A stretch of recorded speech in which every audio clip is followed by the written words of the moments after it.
Welcome to the live webinar that we are doing on stress and anxiety.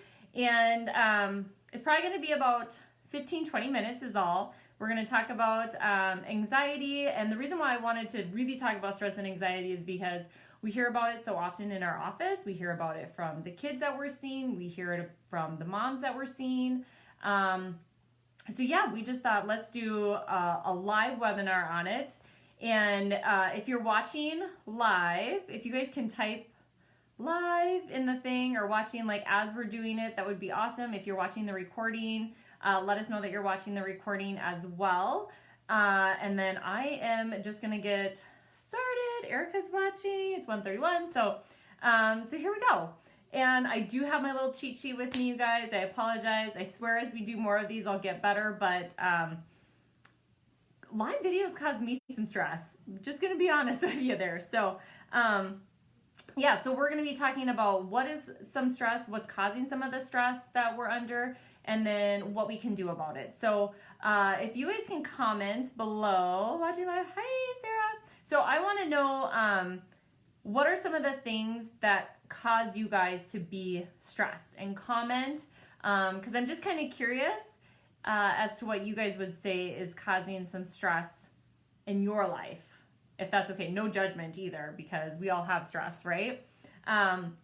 So be commenting, even if you're watching the recording. I would just love to hear about it, because that way we know some of the things to do Facebook Lives on and address some of those issues as well. So, anyway, I'm gonna first give you guys a definition of stress, because I think it's really important that we know what the definition of stress is, and we can take it from there. So I'm just going to read what the definition of stress is. So stress is your body's way of responding to any kind of demand or threat.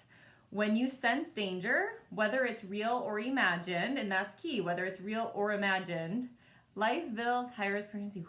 Okay, we're going to talk about that.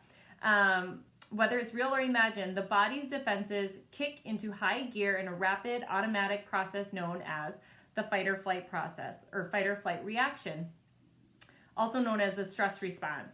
The stress response is the body's way of protecting you. So remember I said whether it's real or imagined. So there are times, you guys, where we think, why are they stressed about that, right? Like, that's not a big deal. But to them, it is a big deal. Their body is perceiving it as a big deal. Instead of just being a little pebble, it's this huge boulder, okay? And so when we're talking stress too, this should be like a bear is chasing you and you're in like life-threatening mode, right? Like fight or flight. And once that event passes, our body should shift back into this rest and digest mode, okay? We should only be in that fight or flight about 20% of the time, roughly. Statistics change on that or whatever, depending on what set you're looking at. But and then it should be in rest and digest the rest of the time. And so I'm gonna show you guys this little handout. I love this, because it is just like this. Like, you can't be in fight or flight and growth and development at the same time. You're always going to be in slightly more in one than the other, but the key is balance. Like it said on that handout, balance is key with that central nervous system. So we can divide it into fight or flight, rest and digest, and that's going to be important as we go forward. I wanted to give you guys a statistic quick, if that's okay, because I think it's really important that we understand what's really going on and how this is changing probably since we were younger too. So in 2011 to 2012, it said more than 1 in 20, this is from the CDC website, says that more than 1 in 20 or 2.6 million US children ages 6 to 17 currently have like an anxiety or depression diagnosed. So it's a huge issue, not only for us as moms, because more than likely most of you guys watching are going to be moms, but it's a really huge issue for our children as well. So I wanted just to give you guys a little insight, and that was, like 8 years ago. So it's going to be getting worse if we don't do something about it. So what is causing some stress and anxiety for us as kids, adults? I know, Haley, you put on there life, bills, high-risk pregnancy, yes, those are all super stressful things, or can be. I put on here too, sports for kids is a huge one. Their schedule demands can be very stressful for them. School in general can be trying to keep up with all the classes, the homework. It could be bullying. It could be more the social aspect versus the academic aspect. Social media can be very stressful because there's all that comparison. It's somebody's highlight reel versus their reality. And so it can be really hard when you see somebody else like all this positive stuff all the time, and can make you feel like, what the heck, like that you should be depressed or something, or causing you to have that comparison. But remember, it is just their highlight reel. So kids, for moms, our kids can cause us a lot of stress and anxiety, their schedules. I put on here jobs, finances, yes, can be huge. And stress of wanting your kids to be on track with their academics. Absolutely. Yeah. Trying to get them to like get their homework done and staying on track. And I think too, not only getting their homework done, Haley, but like making sure that they do a good job, because you don't want them to fall behind as well. So that it can kind of go both ways. Relationships can cause a huge stress. Relationship with your kids, relationships with coworkers, relationships with your spouse, family members, that can cause a lot of stress. I think too, one of the things that I put on here was saying yes. I think we as moms try and do so much, and we hate saying no to people, but it is very important that we do say no. But just the whole, yes, I'll do it. Yep, I'll do it. So saying yes, and then we talked about that comparison. So stress, usually in our office, a lot of times people will describe it as being, I'm really drained, I'm really exhausted, my life is so chaotic, frustrated. That's another description that people will use when they're really stressed. They're very frustrated, mom brain, baby brain, things like that, which I totally agree with. Low energy. People are just very exhausted all the time, low energy, fatigue, and then the busyness. So a lot of times people will just be like, I'm just so busy. So I do want to tell you guys that I can totally relate to a lot of these signs, symptoms, whatever you want to call them. As a mama of 5, I get the whole busy schedule and these kind of crazy seasons of life. And I did a post on this probably a couple weeks ago. When we have a crazy season, we should be having a calm season after that. So if you're not, this is part of the problem, can be part of the problem. So if you guys can relate to some of those symptoms that I listed, exhaustion, being busy, frustrated, mom brain, give us like a thumbs up or a heart so we know that you guys are on board. You totally understand. There's other people out there who are feeling the same way. So, or if you're feeling drained, just go ahead and give us those thumbs up, the little heart, whatever they're called. So some of the busy seasons, you guys, this is going to be like holidays. Back to school is crazy. I feel like sometimes August is almost just as crazy as December with those holidays, with the holiday season. But they should be followed by calm seasons. So I wanted to give you guys an example from my own life, because like I said, I have 5 kids. I get it. So when school started, not only do we have school starting, I had my 2 oldest boys were in football season. So the oldest had it 3 times a week plus games on Saturdays. My second oldest had it twice a week. My third child, my daughter, had basketball. It was either 3 or 4 nights a week, something like that. It was insane. And then the younger 2 kids had ISR swimming lessons, which are amazing, but they had those 5 nights a week for 6 weeks. So that was super, super stressful. We literally had something every single night, almost every single day. And it was very stressful to get my husband and I, like, who needs to take this kid in order to get them to that practice or event, and then pick up other kids, right? Like, you guys can probably relate. And all of a sudden you're like, I've been in the car for 2 hours driving back and forth, and you feel like you've been all over town. And that alone can be extremely stressful, those schedules. So right now though, we are in a very calm season, and I love it because my older 2 are in basketball, but they only have practice a couple nights a week. And then sometimes we have the tournaments on the weekend. But other than that, like we do get to spend some nights at home as a family doing family meals and things like that. So I actually am really loving this season of life that I'm in right now. September and October, not so much. But I do like that we followed it up with a calmer season. So that's really important. So let me just make sure, you guys, I have my notes because I want to make sure that I'm on task for you all. So stress, you guys, can be divided into 3 different categories. So we have chemical stress, we have physical stress, and we have emotional stress. And I wanted to go through some of these because I think sometimes we forget some of these stressors on our system. And so chemical stress, you guys, these are things like our cleaning supplies that can actually be, they can be more toxic. So it's a chemical stress on our body. Our makeup, air fresheners. We could talk about the phthalates and the parabens and all that kind of stuff, but I won't go into it. Lotions, the food we eat. If you're eating a lot of sugar, processed foods, going to lead to a lot more inflammation. Food dye can be a huge chemical stress on our body, and of course high fructose corn syrup. So these are all chemical stresses. There's definitely more, but those are some ones that I think that we kind of tend to forget, yet they're like staring us in the face a lot of times.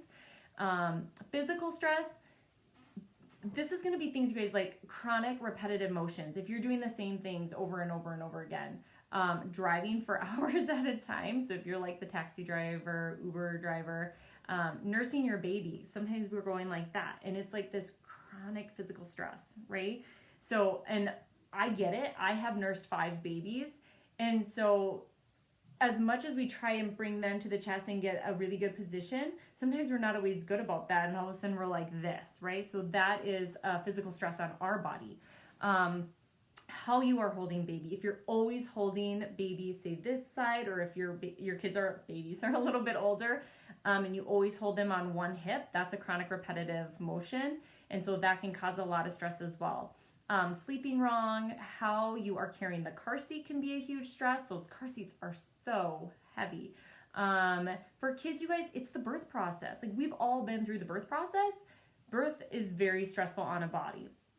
The growth spurts. I feel like this is one thing we had just talked about in a training, and I tend to forget how stressful that can be on the body, those growth spurts. That's a huge, huge stress on the body. And then also for little ones, learning to walk. Think about how many times they're falling. They are falling off beds. They are all sorts of things downstairs and down the steps, you know. So those are huge physical stresses for our kids as well. And then emotional stress.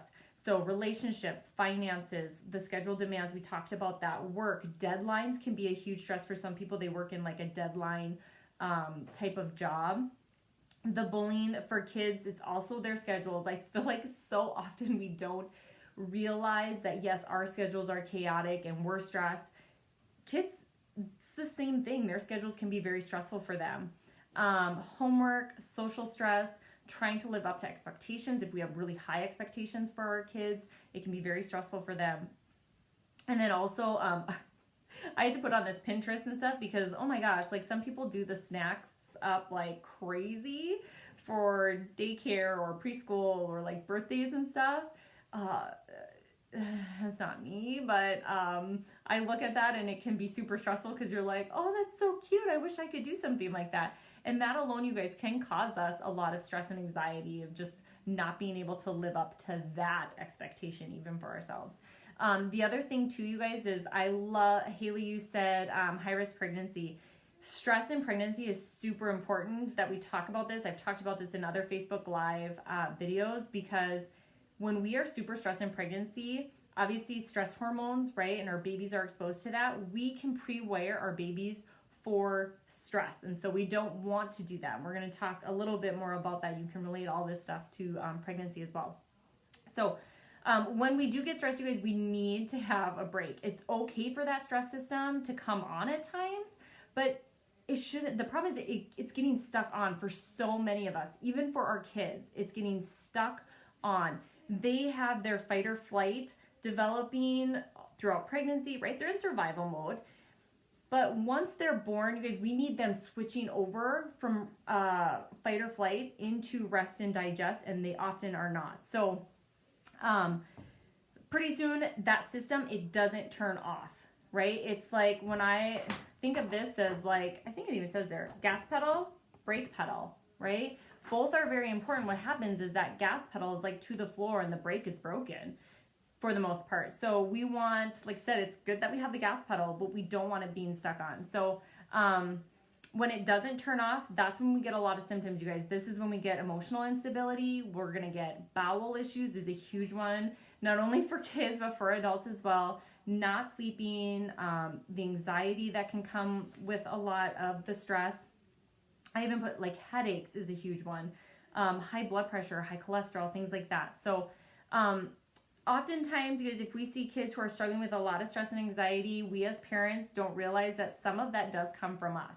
I talked about it just a second ago with pregnancy, but also after our kids are born, like colic, they sometimes can feed off of our energy, our stressful energy. Even as kids are older, our kids pick up on that stress, and so it will affect them. We need to make sure that mom and dad are both dealing with that stress so that they can grow and develop as they should instead of in this super stressful environment. But it is very important. I did a talk on it just probably a week ago. Mom and baby, mom and kids, you're a team. Like they will feed off of your energy. So yeah, they definitely do. So anyways, I was going to talk about like an alarm and a radio going on, but I think the best analogy, you guys, that I can give you is that think of a bucket, and the bucket has some pebbles, it's got some rocks, it's got some boulders, and it's filling with water, right? So it's filled with water. All those pebbles and the boulders and the rocks, that's your stress. And pretty soon our bucket is overflowing. That is when the system is stuck on, and that's when you get two options, and we'll talk about that, but our stress is overflowing, and that's when we get those symptoms. So there's a ton of different analogies, but I love that one because I think we can all like visualize it. The thing about it, you guys, if we think of like, say a radio, right? Say a radio is playing Metallica. At first, you're going to respond. You might be agitated, you might be irritable. Over time, you kind of get used to it. And pretty soon that radio starts to like die out, okay? So it starts to shut down. We too start to get exhausted. You exhaust that system and there's a dip. And that a lot of times to help with being stuck on gas. So we're going to talk about that for sure, Haley. So those dips are more of like depression. And then the anxiety is like this.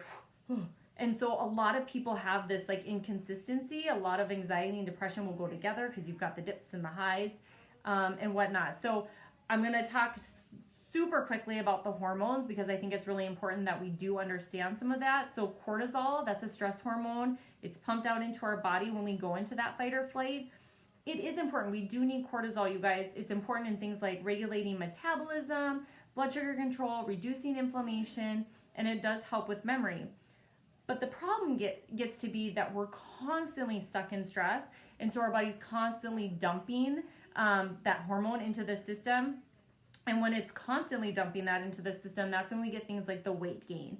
Or people are like, I'm doing everything and I can't lose weight. Sometimes it's the hormones that are going on, right? The lower immune function, they're sick all the time. They catch everything. These are our kids too, right? Increase in blood pressure, cholesterol, inflammation, and heart disease. So cortisol is good. You just don't want too much of it. There's this balancing act a lot of times. So the other thing that we'll hear a lot is adrenal fatigue. And you guys have probably heard about adrenal fatigue. I remember being in school and we're all like, oh my God, my adrenals, right? So stress hormones are being pumped out for so long, our body literally, it can't keep up. So it fatigues out and it just can't pump out those stress hormones for as long as it has been. And so that's when we get a lot of secondary effects. Oh my gosh, yeah, my phone just went off. And so I'm so sorry. But that's when you get these things like fatigue, sleep disturbances, digestive problems, cycle changes. So for women with our cycles will change. Sometimes you'll have infertility, sometimes secondary infertility. So you have your first baby and all of a sudden you're super stressed taking care of them and whatnot. And all of a sudden it's really hard to get pregnant that second time. that can all be due, you guys, to stress. If we come down to stress, postpartum issues. I did a talk last July about my own issues with postpartum depression and what I went through. So if you haven't seen it, you can go look at it. I don't want to do it again. But cycle changes, pain with your cycle, things like that. This all boils down to an inability to keep up with stress. It's that gas pedal is totally stuck on. So I wanted to take a few minutes, you guys, and talk really about, explain sometimes that importance of keeping up with our stress. So most of us, we hear all the time about like the fountain of youth and things like that. So most people, like I said, are going to be women. So you guys can probably relate to that term, fountain of youth. And I often say I hate that term, but y'all can kind of get what I'm talking about when I say it. So we're constantly searching for that fountain of youth. And so a lot of times we'll try new diets, exercise programs, new facial creams. It might be hair dye, workout craze, things like that. And I really think, I guess for me, is that I want to age well. I think it comes down to, we want to age well, but we want quality of life as we age. And hopefully, guys, if you guys agree, put a little thumbs up on there. If you agree that it is about like aging well, but also like that quality of life as we age, because we see so many people lose that quality of life. So I like to think of it more as that versus like this fountain of youth. But I'm going to get really geeky on you guys for just a second. So just hang in there, because I want to explain some of the importance of this stress and being able to adapt to it and how your body perceives stress. So I want to talk about telomeres. And so people are going to be like, what are you talking about? So when we talk about telomeres, think of telomeres as the little plastic parts of shoelaces that are on the end of our chromosomes. So the longer the telomeres, the healthier. The shorter, the more unhealthy. And as they get shorter, pretty soon they can like fray, right? And all of a sudden you get unhealthy cells, unhealthy chromosomes. We can pass on these really unhealthy cells and stressed out cells, DNA, to our offspring. And we often are doing that, right? So telomeres, stress can cause telomeres to shorten. And when it comes down to our perception of the stress that we're under, so typically the more stress that we're under, the shorter the telomeres. And there's this great TED Talk about it. She talks about how they took two groups of moms who were caring for really ill children and whatnot. And those who perceived their stress more as like this challenge, it wasn't a bad thing, they actually had longer telomeres than the other group of moms who viewed that stress as more of a burden. Yes, it does. There is no placental barrier. There is no placental barrier. So those stress hormones, absolutely, our babies are constantly getting exposed to those hormones. So yeah, there is no, everything we're exposed to, our babies are exposed to actually. So very good point to make. Absolutely. So I would really encourage you guys to go and look at that TED Talk. I think it's by Catherine Blackburn, and super interesting. But you can actually lengthen your telomeres. There are ways to do that, and we're going to talk about that. So here's the thing when it comes to stress. You can get rid of some of your stress, or you can, so you like taking the little pebbles and boulders out of the bucket, or you can create a bigger bucket. So you've got two options, and maybe you should do a little bit of both, right? So we can lower the level of our stress. When our body can no longer keep up with the stress load, we're going to see symptoms such as sleep issues. I talked about that. Brake pedal, you guys, that's the rest and digest, right? Gas pedal is fight or flight. So we want to be able to balance that. Haley, we're going to talk about that in just a moment. But what I want to do is talk about different ways that you can reduce that stress too, taking the little pebbles and boulders out. So maybe less Facebook time, a little less social media, unless you're watching these, right? But don't sit there and compare yourself to other people. The other thing that we need to realize is how important sleep is. Sleep is super important. Try not to do screen time for 2 hours before. No, I'm going to tell you guys, I'm not the best at this. I will totally be completely 100% honest with you. I'm not always the best. There are times where I love to just watch an old episode of Friends before I go to bed and just totally like zone out, because I never get a chance to do that kind of stuff. So zoning out sometimes is not a bad thing. But before you go, when you do transitions, it's always really good to close your eyes for a little bit and rest your system, because our eyes are taking in so much stimulation. So that would be, I just totally threw that one in. I forgot about it. I don't even have it on my list here. But that is a really good way to help with transitions, and your kids should do that too. Just closing your eyes for a few seconds before you go on to the next task can be really important. But making sure that we're getting enough sleep is really important. I got this little tip, I guess you could call it, from Brendon Burchard, that you should be eating earlier and going to bed earlier. So no screen time 2 hours before, but try and eat an earlier supper so you don't go to bed super full. But then train yourself to sleep for those 8 hours. So if you wake up in the middle of the night, lay there until you go back to sleep. So you're training yourself to get like a full 8 hours of sleep. But we should be getting a lot more sleep than what we are.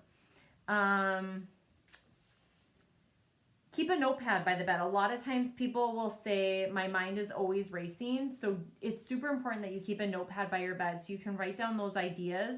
And that way you're not going to forget about them in the morning. A lot of times we're constantly thinking about them, and that's what's waking us up in the middle of the night. So write something down so that way you remember it the next day and you know you're not going to forget because it's right there on a notepad. Obviously, try not to drink some caffeine and alcohol right before bed, so that way you can get a good night's sleep. Because when we sleep, our body goes into like this rest and digest. That's when it heals. That's why like when we're sick, we'll sleep a lot more often, because our body needs to go to work on healing, not be up and working on everything else that it needs to do. So learning to say no. I cannot emphasize, you guys, saying no enough. Because if it's not going to bring you like more joy, but if it really doesn't serve a purpose for you and you hate doing it and things like that, just say no to it, because it's not worth you getting more stressed and more anxious about. So I just want to make sure I'm not repeating myself, but so when we go, you guys, when we are not in fight or flight and we go into more rest and digest, that's when we're able to not only do more for ourselves, but for others. So it's like, right, filling your cup so that you can pour into other people. So you're not only going to meet the demands of life, but you're going to be able to do more without that bucket overflowing. This is really great for your relationships with your kids, relationships with your spouses, things like that. So work, obviously, you're going to be able to focus a lot better. So we want you in that rest and digest. Like I said, it's about 80% of the day that you should be there. And most people are in fight or flight like 100% of the day almost. So there's a lot that people have done. Like they've taken the traditional route as far as dealing with stress and anxiety and things like that. But I wanted to share with you guys what chiropractic does, because I feel like you're obviously you're not going to get it anywhere else. And I feel as though most people will use chiropractic for pain, and it's so much more. And so I really want to share this because it can be completely life-changing for you, and it has been for so many people in our office. So I wanted to share it with you. So in our office, you guys, we do a series of 3 scans, and it's going to show us if your body, first of all, is in stress mode, which I think is so important. This is more of the gold standard anymore with chiropractic, and it's not even a spine test. So it is really a stress test to see if your body is more in that stress mode or if it is more balanced. And then to what degree, and then how is your body adapting? And then we get to see these scans change over time. We do another scan that shows how efficiently your body's working. Like, do you have reserves? So our scans are gonna show us that, like, how stressed are you? How deep is the issue? Where is your body holding on to stress? Because stress leaves stains on our nervous system. We're going to look at that. And then how efficiently. There are so many people who it's like, holy crap, either your body is totally exhausted or it's working way too hard right now. And so we can address those issues based on what the scans are looking like. We do a deep dive, you guys, into your history. Obviously, we do care about your symptoms for sure, but we go deeper into like, where is that stress being held? So that's really important to know. Yes, I want you to feel good, but feeling good is 10 to 15% of your nervous system. Like there's a whole other slew of your nervous system that we're not checking. So that's what we're going to do in our office. But chiropractic care, this is so important, you guys. It has been shown to lengthen your telomeres. Remember, telomeres, the longer the telomeres, the healthier those chromosomes, the healthier your DNA, the better you're able to, obviously you're perceiving stress a lot better. And I wanted to share with you guys why that is. So there's a noticeable difference when they did studies between the length of the telomeres of somebody who is well adjusted and someone who is not. Every time you receive a chiropractic adjustment, you guys, it changes brain function. It actually will change your prefrontal cortex and your cerebellum. I know that doesn't really mean anything to you, like talking about the parts of the brain, but those parts of the brain, you guys, they are the parts that create our reality. They tell us what to focus on. They change our perception, so how we interpret our world. So that's why every single time you get a chiropractic adjustment, it changes brain function. And therefore, you can perceive your stress a lot better. That's why you'll get these longer telomeres. So super important. It's not about back pain, I'm sorry, but it's all about your ability to adapt to stress better. And who doesn't need that? Like, we all need more brake pedal in our life versus that gas pedal. So when it comes to chiropractic care, you guys, we're stimulating that brake pedal. We know where that brake pedal lives. We want to stimulate that. It's not that we want to shut off the gas pedal, because you don't. You want that gas pedal. But we need to calm the gas pedal down and bring up that brake pedal.